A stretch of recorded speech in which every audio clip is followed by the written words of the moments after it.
Shalom Elohim, haleluya, puji nama Tuhan. Semangat pagi Bapak Ibu Saudara yang dikasihi Tuhan kita, Yesus Kristus. Jumpa lagi bersama saya Pendeta Samuel Mawuntu dalam Renungan Pagi ke 1714 hari. Renungan pagi ini mengudara. Puji Tuhan. Bapak Ibu Saudara yang dikasihi Tuhan, sebelum kita mengawali segala aktivitas kita di pagi hari ini, mari kita buka hari ini bersama Tuhan dengan mendengarkan firman Tuhan. Sebelum kita membaca, mendengarkan, dan merenungkan firman Tuhan hari ini, mari kita berdoa minta pimpinan Roh Kudus. Kita berdoa. Bapa di surga, berbicaralah kepada kami semua. Pakai firman Tuhan ini untuk menegur kami, menasihati kami, menguatkan kami, meneguhkan iman percaya kami, dan menuntun kami supaya kami terus berjalan di jalan Tuhan yang benar, dan pakai firman Tuhan ini untuk memberkati kami semua. Di dalam nama Tuhan Yesus yang adalah firman Allah yang hidup, kami berdoa. Amin. Haleluya. Bapak Ibu Saudara yang dikasihi Tuhan, bersama dengan saya kita akan belajar Alkitab dari kitab Kejadian sampai kitab Wahyu. Mari buka Alkitab kita dalam kitab Keluaran pasal 20 ayat 8 sampai ayat 13. Di bawah perikop ke-10 firman. Demikian firman Tuhan. Ingatlah dan kuduskanlah hari Sabat. 6 hari lamanya engkau akan bekerja dan melakukan segala pekerjaanmu. Tetapi hari ke-7 adalah hari Sabat Tuhan Allahmu. Maka jangan melakukan sesuatu pekerjaan, engkau atau anakmu laki-laki, atau anakmu perempuan, atau hambamu laki-laki, atau hambamu perempuan, atau hewanmu, atau orang asing yang di tempat kediamanmu. Sebab 6 hari lamanya Tuhan menjadikan langit dan bumi, laut dan segala isinya, dan ia berhenti pada hari ke-7. Itulah sebabnya Tuhan memberkati hari Sabat dan menguduskannya. Hormatilah ayahmu dan ibumu, supaya lanjut umurmu di tanah yang diberikan Tuhan Allahmu kepadamu. Jangan membunuh. Amin. Haleluya. Bapak Ibu Saudara yang dikasihi Tuhan, hari ini kita akan belajar tentang 10 hukum Taurat. Kemarin kita sudah belajar hukum yang pertama, jangan ada padamu Allah lain di hadapanku. Hukum yang kedua, jangan membuat bagimu patung yang menyerupai apapun dan menyembahnya. Yang ketiga, jangan menyebut nama Tuhan Allahmu dengan sembarangan. Haleluya. Hari ini kita akan belajar hukum keempat, kelima, dan keenam. Yang keempat, saudara, ingatlah dan kuduskanlah hari Sabat. Sekali lagi saya akan bacakan ayat 8 sampai ayat 11. Ingatlah dan kuduskanlah hari Sabat. 6 hari lamanya engkau akan bekerja dan melakukan segala pekerjaanmu. Tetapi hari ke-7 adalah hari Sabat Tuhan Allahmu. Maka jangan melakukan sesuatu pekerjaan, engkau atau anakmu laki-laki, atau anakmu perempuan, atau hambamu laki-laki, atau hambamu perempuan, atau hewanmu, atau orang asing yang di tempat kediamanmu. Sebab 6 hari lamanya Tuhan menjadikan langit dan bumi, laut dan segala isinya, dan ia berhenti pada hari ke-7. Itulah sebabnya Tuhan memberkati hari Sabat dan menguduskannya. Amin. Haleluya. Bapak Ibu Saudara yang diberkati Tuhan, ayat ini memberikan kita aturan yang sangat penting bagi bangsa Israel untuk selalu ingat kepada Tuhan dengan beribadah kepada Tuhan pada hari Sabat. Hari apakah Sabat itu? Hari apa? Hari Sabtu, saudara. Hari Sabtu itu hari Sabat. Pertanyaannya sekarang, kenapa orang Kristen pada umumnya beribadah di hari Minggu, bukan pada hari Sabtu? Bukankah hari Sabtu itu hari Sabat? Tapi kenapa ibadahnya hari Minggu? Orang Kristen pada umumnya beribadah pada hari Minggu, hari pertama dalam minggu, dasarnya karena hari Minggu adalah hari kebangkitan Tuhan kita Yesus Kristus dari kematian. Dan sejak saat itu, para rasul dan bapak-bapak gereja melaksanakan ibadah pada hari Minggu. Saudara, adapun dasar-dasar Alkitab dapat kita lihat dalam Injil Yohanes pasal 20 ayat 19. Perhatikan. Ketika hari sudah malam pada hari pertama minggu itu, berkumpullah murid-murid Yesus di suatu tempat dengan pintu-pintu yang terkunci karena mereka takut kepada orang-orang Yahudi. Pada waktu itu datanglah Yesus dan berdiri di tengah-tengah mereka dan berkata, "Damai sejahtera bagi kamu." Haleluya. Bapak Ibu Saudara yang dikasihi Tuhan, perhatikan, para murid-murid yang tadinya tercerai-berai karena penyalipan Tuhan Yesus, mereka melarikan diri entah kemana. Tapi luar biasanya, kok bisa mereka berkumpul? Padahal pada waktu itu belum ada SMS, belum ada WhatsApp group. Tapi lihat, mereka berkumpul di hari pertama minggu itu, hari Minggu. Saya percaya persekutuan mereka di hari Minggu itu diinisiasi oleh Roh Kudus. Amin. Haleluya. Lihat juga dasar Alkitabnya dalam Kisah Para Rasul pasal 20 ayat 7. Pada hari pertama dalam minggu itu, ketika kami berkumpul untuk memecah-mecahkan roti, Paulus berbicara dengan saudara-saudara di situ, karena ia bermaksud untuk berangkat pada keesokan harinya. Pembicaraan itu berlangsung sampai tengah malam. Amin. Perhatikan apa yang dilakukan Rasul Paulus dan orang-orang percaya pada saat itu. Mereka berkumpul memecahkan roti, melaksanakan perjamuan kudus di hari apa? Di hari pertama dalam minggu itu. Artinya itu hari Minggu, betul?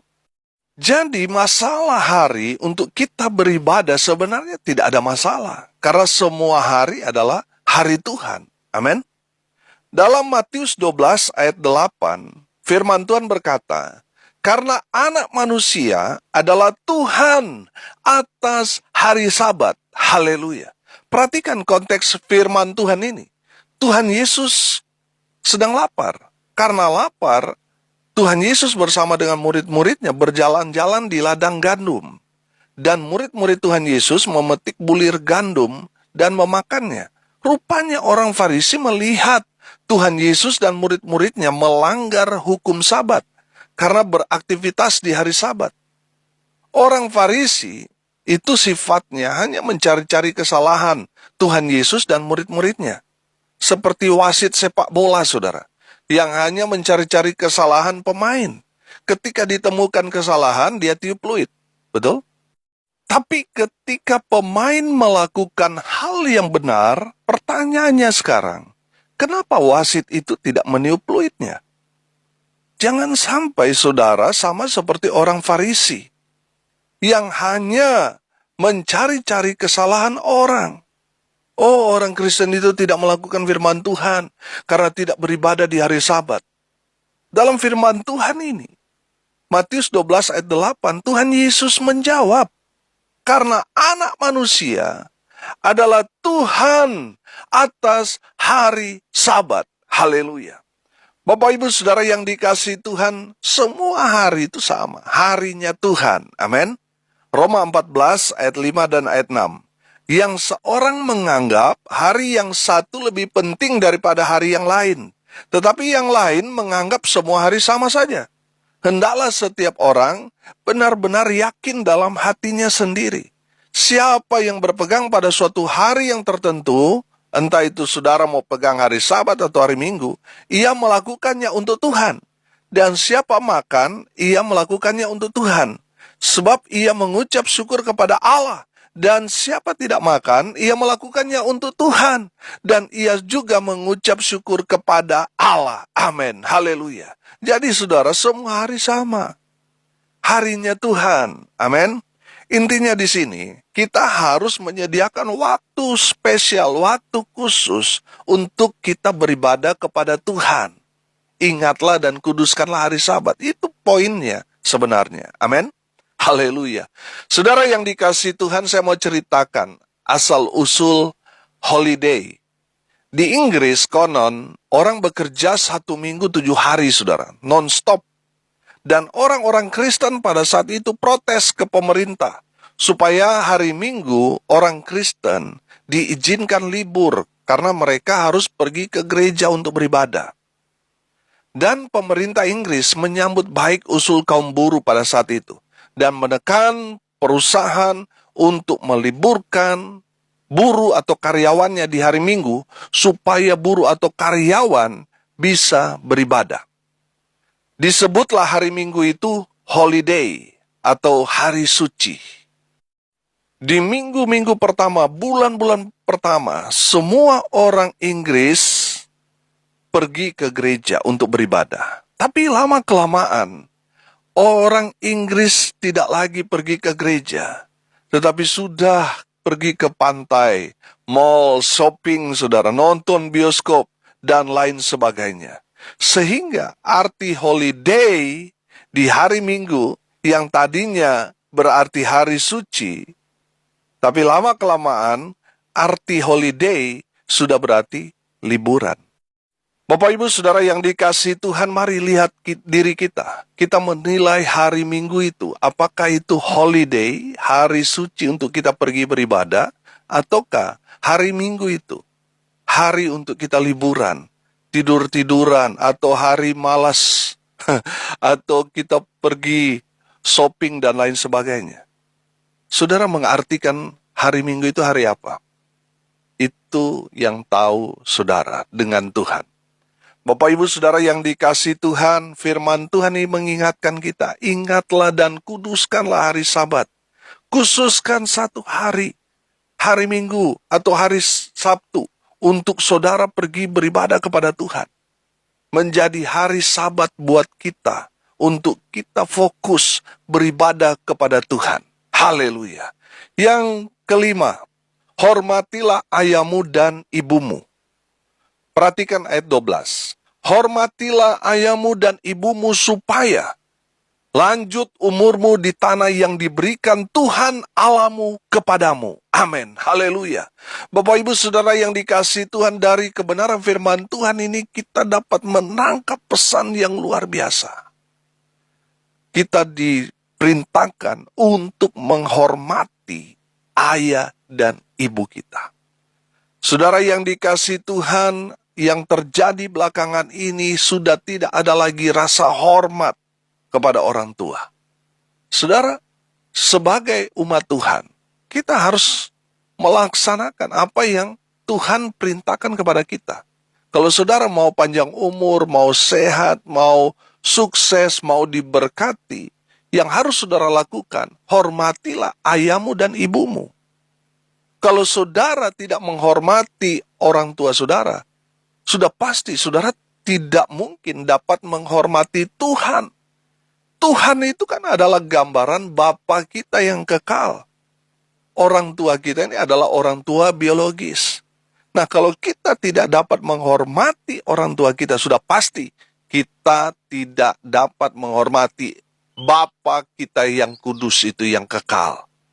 Saudara yang dikasihi Tuhan, ketika kita menghormati orang tua kita, sudah pasti saudara dapat menghormati Bapa yang kekal, yaitu Tuhan kita Yesus Kristus. Haleluya.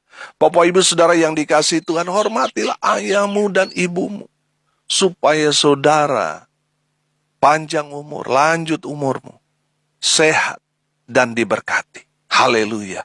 Saudara yang dikasihi Tuhan, kalau kita menghormati orang tua kita, anak cucu kita juga akan melakukan hal yang sama kepada kita. Itulah hukum tabur tuai. Kalau kita menghormati orang tua kita, anak cucu kita juga akan menghormati kita. Tapi kalau kita tidak menghargai, tidak menghormati orang tua kita, jangan harap anak cucu saudara itu melakukan hal yang saudara inginkan kepada saudara. Mereka akan melakukan apa yang saudara tabur dulu kepada orang tua saudara. Saudara yang dikasihi Tuhan, selama kita masih memiliki orang tua kita, hormati mereka. Karena doa mereka itu, wah, sangat luar biasa. Amin. Saudara yang dikasihi Tuhan, hormatilah ayahmu dan ibumu, supaya lanjut umurmu di tanah yang diberikan Tuhan Allah kepadamu. Amin. Yang keenam, hukum yang keenam, jangan membunuh. Saudara yang dikasihi Tuhan, mungkin saudara berkata, Pak Pendeta, saya bersih. Saya tidak pernah bunuh orang. Saudara perhatikan, 1 Yohanes 3 ayat 15. Setiap orang yang membenci saudaranya adalah seorang pembunuh manusia. Dan kamu tahu bahwa tidak ada seorang pembunuh yang tetap memiliki hidup yang kekal di dalam dirinya. Amin. Bapak Ibu Saudara yang dikasihi Tuhan, mungkin betul saudara tidak pernah membunuh orang. Tetapi ketika saudara membenci saudara Anda, firman Tuhan ini dengan jelas berkata, saudara adalah seorang pembunuh manusia. Bapak Ibu Saudara yang dikasihi Tuhan, pertanyaan saya sederhana.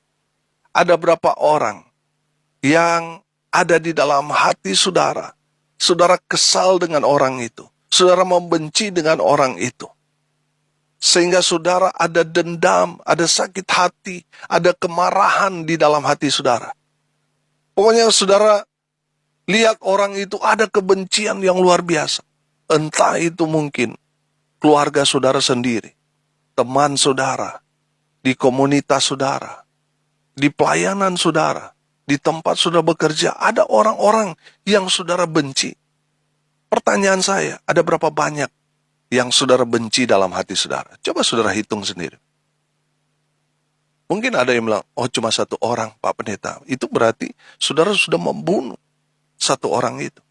Oh ada 5 Pak Pendeta, ada 10, oh ada banyak Pak Pendeta. Seberapa banyak orang yang saudara benci, firman Tuhan ini katakan, setiap orang yang membenci saudaranya adalah seorang pembunuh manusia. Saudara yang dikasihi Tuhan, ada berapa banyak yang saudara sudah bunuh? Banyak kan? Saudara bertobat saudara. Karena kalau kita membenci saudara kita tidak mau melepaskan pengampunan. Di dalam Injil Matius 6 ayat 14, ayat 15, sudah baca sendiri. Kalau kita tidak mengampuni, maka kita tidak akan diampuni dosanya. Kalau kita mengampuni dosa-dosa saudara, diampuni Tuhan. Amin. Saudara yang dikasihi Tuhan, kalau kita masih membenci saudara kita, itu berarti kita masih sulit untuk mengampuni. Kalau kita tidak mengampuni, saudara jangan berpikir sudah masuk surga. Itu hanya mimpi, saudara berhalusinasi. Lepaskan pengampunan. Orang-orang yang menyakiti saudara, ampuni mereka. Supaya apa? Dosamu diampuni. Saya menangkap pesan begini. Terkadang Tuhan izinkan ada orang-orang yang mengesalkan hati kita, menyakiti hati kita. Mereka mungkin mengintimidasi kita, mereka mungkin menekan kita, membuat kita tuh marah, sehingga kita membenci kepada mereka. Saudara yang dikasihi Tuhan, kenapa Tuhan izinkan ada orang-orang seperti itu? Supaya kita belajar mengampuni, supaya kita melepaskan pengampunan kepada mereka. Karena sebenci-bencinya kita kepada mereka, saudara, kalau kita tidak mengampuni, dosa kita tidak akan pernah diampuni. Tuhan mau ajarkan kepada kita, sebenarnya di pandangan Tuhan itu, kita itu seperti orang itu yang mengesalkan, tapi Tuhan ampuni. Amin. Jadi saudara yang dikasihi Tuhan, kalau saudara mau lihat betapa kesalnya Tuhan melihat saudara itu, lihat orang-orang yang saudara kesal, saudara benci, saudara marah. Seperti itulah saudara di hadapan Tuhan, tapi Tuhan masih mengampuni. Amin. Jadi Tuhan izinkan mereka ada di sekitar saudara, supaya apa? Saudara melepaskan pengampunan, agar dosa saudara diampuni Tuhan. Saudara yang dikasihi Tuhan, jangan pernah berpikir membunuh itu berarti saudara tikam, bunuh, tembak dia, habisi dia, nyawanya tamat, saudara. Bukan itu. Arti membunuh dalam Alkitab, ketika kita membenci orang atau sesama kita, kita sudah membunuh.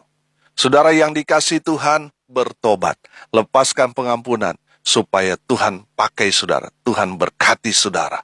Ketika saudara mendapat pengampunan, berkat Tuhan mengalir. Haleluya. Hari ini kita belajar saudara 3 hukum Tuhan. Hukum keempat, kelima, dan keenam. Ingatlah dan kuduskanlah hari Sabat. Hukum keempat. Hukum kelima, hormatilah ayah dan ibumu. Hukum keenam, jangan membunuh. Amin. Mari kita berdoa. Terima kasih Bapa di surga atas kebenaran firman yang sangat memberkati kami. Berkati semua pendengar dimanapun mereka berada. Mereka menjadi pelaku-pelaku firman.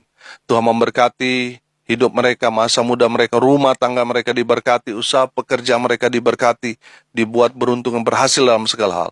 Mereka yang sakit disembuhkan, mereka yang lemah dikuatkan, mereka yang berduka cita diberikan penghiburan kekuatan di dalam nama Tuhan Yesus. Mereka yang saat ini berulang tahun, Tuhan Yesus memberkati. Dengan umur panjang, kesehatan, kekuatan dari Tuhan menyertai mereka. Bapak Ibu Saudara yang dikasihi Tuhan, arahkanlah hatimu dan terimalah berkat dari Tuhan. Tuhan memberkati engkau dan melindungi engkau.